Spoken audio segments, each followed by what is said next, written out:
Hey, this is Derrick Green from Sepultura, and you're listening to Bucketlist. So, before we talk about the new album, I'm very interested in your background in hardcore before you got into Sepultura. When you were in New York City, like, how did that form your attitude and your vocal style? Well, I think a lot of development with my vocal style came from being in Sepultura. I think my approach before the band was very different. Um, I did a demo uh, for Sepultura. They were sending what to join the band. Actually, they had one song that they had written, new song with no vocals, and they were sending this to different people around the world who were interested in to be the vocalist of Sepultura. So I had gotten a copy of this tape um, from somebody from their label, Roadrunner Records, and so I did the demo.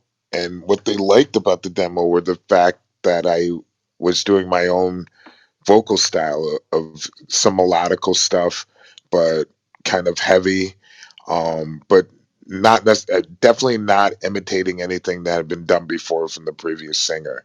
So that was something that they were keen upon because everybody else was sending everything that sounded or trying to sound like the former vocalist, which would have been a disaster from the label's point, or actually from this person that wanted me to try out from the label. He felt that my voice being unique and different from that could help the band actually because it wouldn't be trying to imitate somebody else. So um I mean, for me, I've always loved bands like hardcore bands that were melodical but heavy at the same time. So like Descendants, Stag Nasty, um, this type of melodic style I really started getting into um, in hardcore.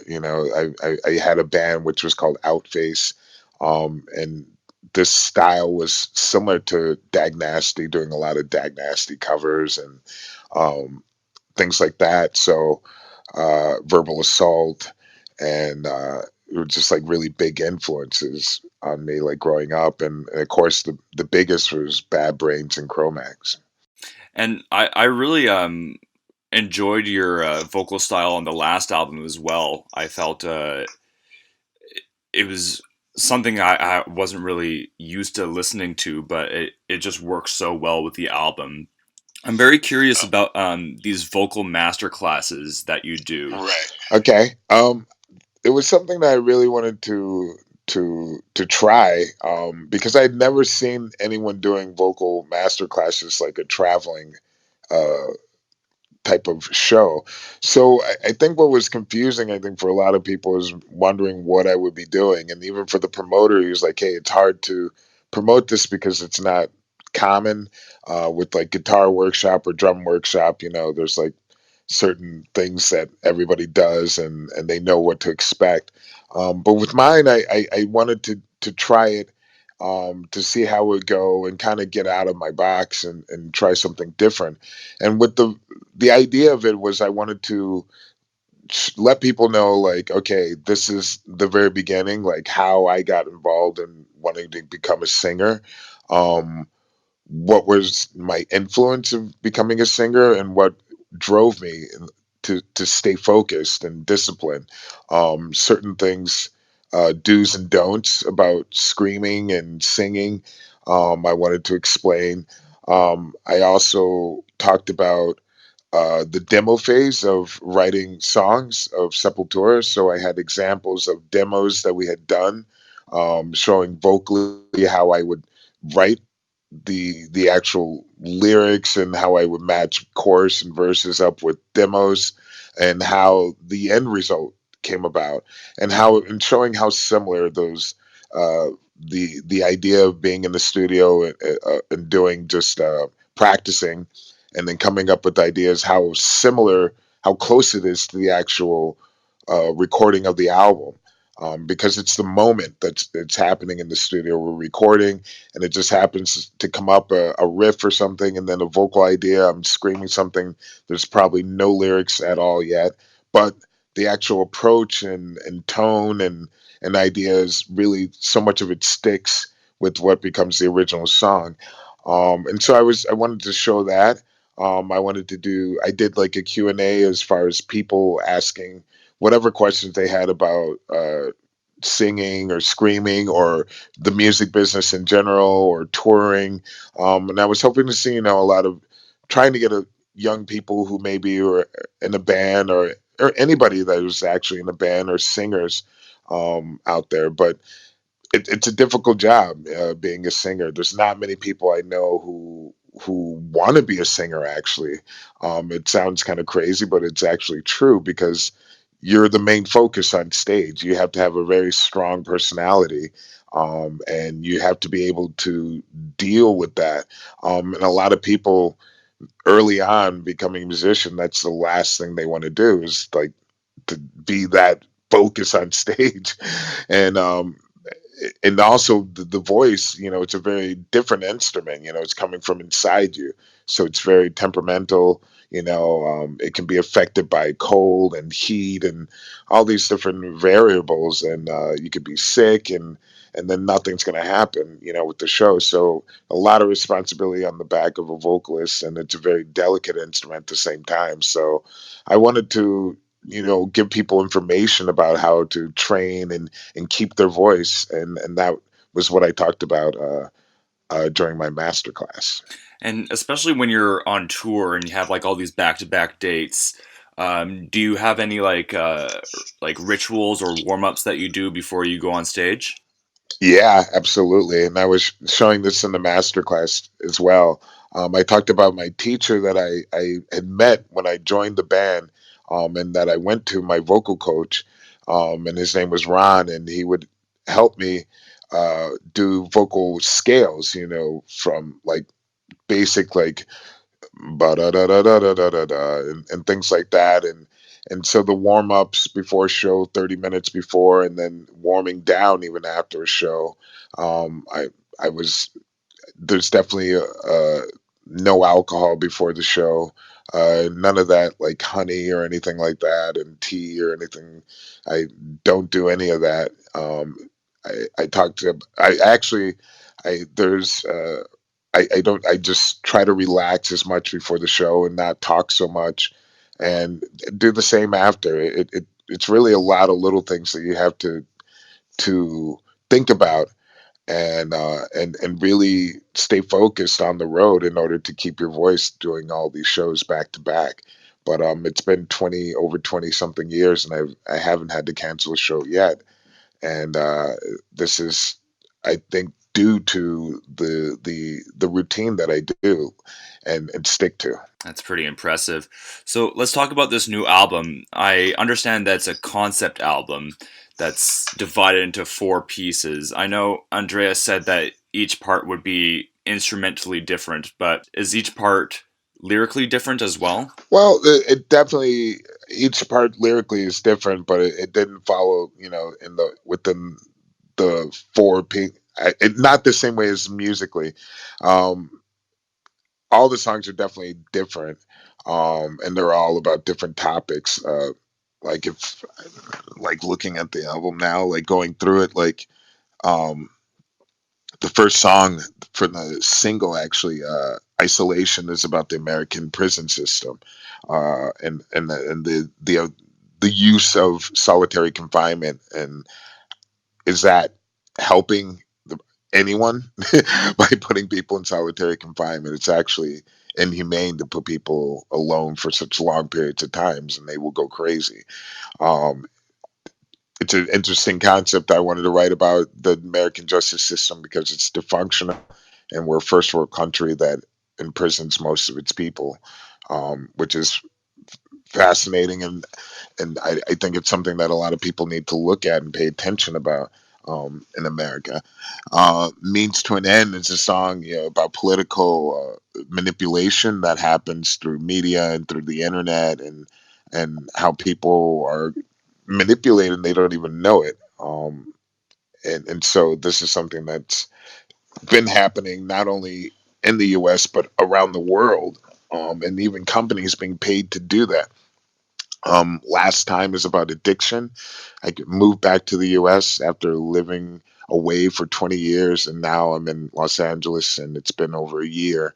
And I just this epidemic of prescription drugs and fentanyl, abuse, and just people being so addicted to certain drugs and certain things that are very negative in their lives. And so uh, I wanted to write a song about addiction. I wanted to write a song about the rainforest, which I did with Guardians of Earth, and it's about the people protecting the earth, the native people there, and the fight that they have in order to preserve that.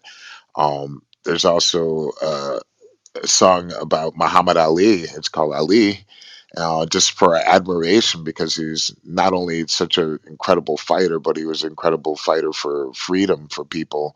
And it was incredible from the very beginning to the end of his life how powerful he was, as a figure, and and even giving up his title, in uh, at the peak of his career. It's just incredible that he did that. Um, for for so many people, is such a big inspiration. So Agony of Defeat, it's dealing with depression. My mother suffered from depression, and this was before there was really out there and people talking about it. And so it was something, a lot of stuff close to home that I wanted to write about on this album. I want to circle back to politics and the rainforest later on, but I also want to ask you about the recording process. You did it in Sweden again with Jens Bogren. Was this process familiar? Yeah, I mean, absolutely. I mean, working with Jens is fantastic. The first time around, it was such a learning experience, and we felt that we really needed to go back again to really do more work with Jens and expand even further. He's a great producer. He has fantastic ears, which is super important. He has incredible ideas, and he has a great work ethic. So the combination of these things really made it inviting to go back, and the fact that we're extremely comfortable after the first time, and it added to the studio being a more laid back environment, even though the songs are more demanding this time around. And I understand that you brought in a choir to do a few songs. Yes, that was the idea of Jens, to really not have a fake choir like from keyboards, but he knew he knows of a Swedish choir group in a church close to where he lives, and so we came up with the idea with Jens and I, like on the parts, or I had to give them a model, the choir a model of what they should be singing in Latin. And we had to look up the terms in Latin that were related to the lyrics in the songs that actually make sense.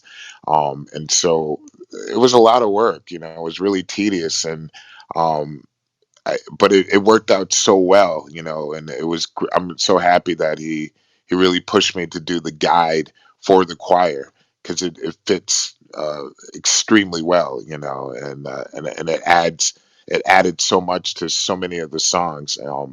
But it just completely made sense, once we started the process and doing it. Are there any other surprises in the albums in terms of instrumentation or in terms of something that you were trying out for the first time? Well, there's a singer that we had participated on the last song, Emily Barreto. She's a Brazilian singer in a band called Far From Alaska.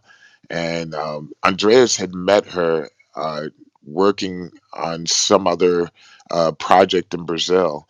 And I had known of her band because I was actually a fan of their band because I felt that they were really unique band in Brazil and they had their own personality, and she has a great voice that was very reminded me a lot of Janis Joplin's style, and very powerful. And so Andreas had the idea of inviting her to sing on the song on the album, Fear, Pain, Chaos, Suffering.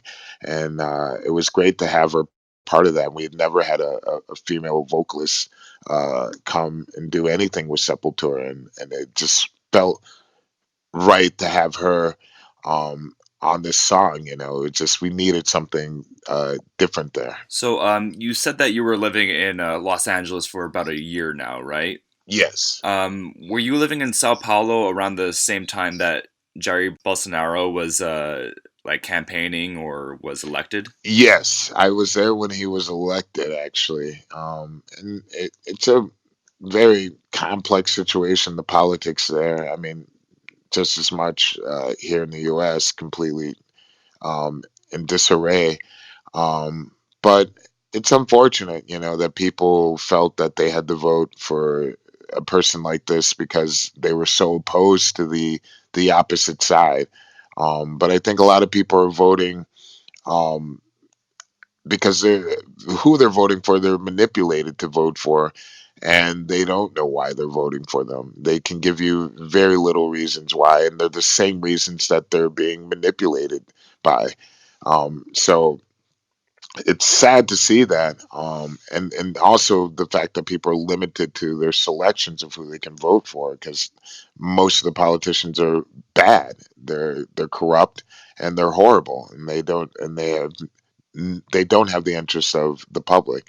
So, but there's people there that are very excited and they believe in the hype, and so you have those two completely split sides that exist there in Brazil, and hopefully they can realize that there's a lot of things that they have in common, and come together and get shit done. And are you still consuming news from Brazil at all? I'm there quite often. I mean, it's back and forth. But yeah, I mean, not as much as when I was living there. I'm really back into U.S. news that's happening here now, but I try to keep my ears open to what's going on, and again, have as many conversations with people from there about what's going on as well. And especially when the Amazon was on fire, was it being reported differently there? Yeah, absolutely. It depends on who your news service is. There they have one that's monopolized, so they can have manipulate. They're able to show one side, of course, and it was difficult, to get the truth, even when you're there, especially when you're there. I mean, people don't realize that. I mean, the Amazon is another world to Brazilians that are living there. I mean, there's Brazilians that live in the major cities like Sao Paulo and Rio. They've never been to the Amazon. Most Brazilians have not been to the Amazon because it's far. It's completely. It's a jungle. It's expensive to get there, and they have no desire to go there. They honestly don't know too much about it, majority of Brazilians. But the ones that are there that do, who are fighting for it and preserving it, these are the people that I felt are need to be heard. And I think there's a lot of Brazilians that are learning about the Amazon, even though it's in their own country. A lot of them still need to learn a lot about it, and especially the president of Bolsonaro of Brazil. So I think it's turned people uh, more aware. It's made people more aware of wanting to investigate for themselves, which is really important, to get to some type of your own truth that exists. I mean, there's you have to really be able to determine what's real and what's fake, what's being told to you. But again, that comes from people, talking to each other, communicating, and hopefully the truth will be heard. Definitely. And I know you feel very strongly about the environment and nature. Absolutely. I mean, we're all connected. It's inevitable. People are starting to see the effects now in an unfortunate way. But it's really, really, really relevant for all of us. Look at what's going on in Australia. It's like devastating. It's mind blowing at that. So I think that's definitely opened the eyes of a lot of people. But I mean, we've done so much damage for such a long period of time. It's hard to reverse a lot of the damage, but we have to start somewhere. On a more lighter note, You're right. um, I've really enjoyed the covers that Sepultura has done over the years. Is there a particular band right now that you would be interested in covering, Hmm. like doing it Sepultura style, not necessarily punk or metal? Right, right. I I mean I'm a huge Nick Cave and the Bad Seeds fan. So I would that would be like a challenge to do a cover by Nick Cave, and I know like majority of his material, but that would be a lot of fun. And this is something that we ask every person that we interview, but what is on your bucket list, either as a band or for you personally? Ooh, it's a good question. Well, I mean, now thinking about this new album, I would love to be able to do a live performance with the actual choir, like a very unique, special show with, you know, if we could do that, that would definitely be on my list of like awesome shows to do. Are you going to Sweden in this upcoming world tour? We definitely will, I'm sure.